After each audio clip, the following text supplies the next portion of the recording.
Okay, ito naman. Guess the flag ata to. What flag is this?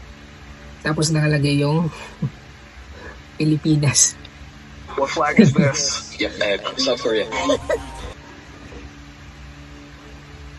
South Korea. Boom! From Pinoy to Opa! Real quick.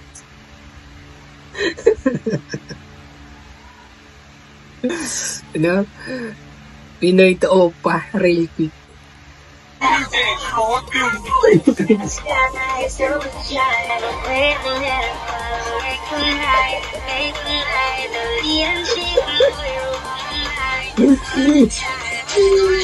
Naging K-pop.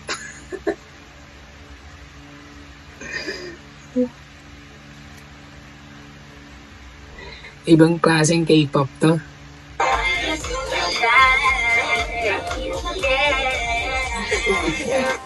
Boom! Opa!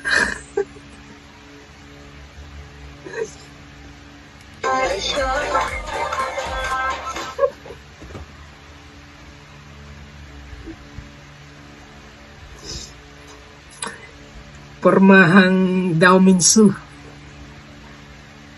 Ay, hindi. Ano pala yun?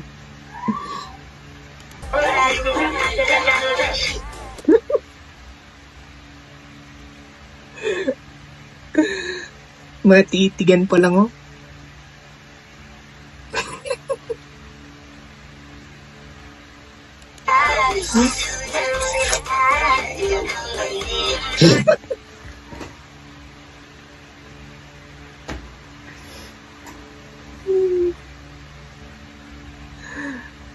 Grabe.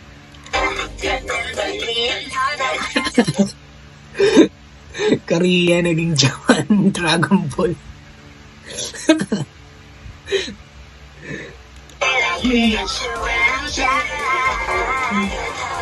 Talaga mapapasana all ka na lang yan. No?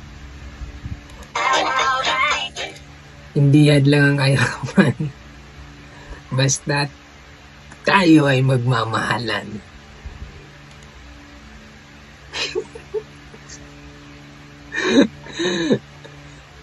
Korea, South Korea. Binisa. Ayos, pwede pala maging K-pop yung mga Pinay, ano?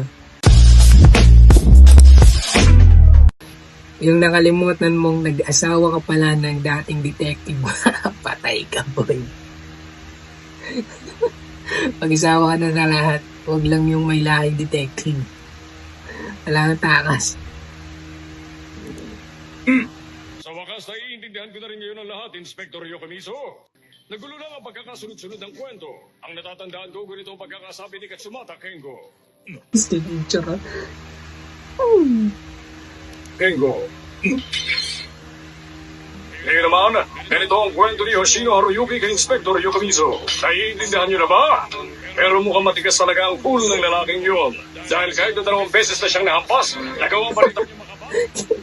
Kitang-kita yung mga litrato.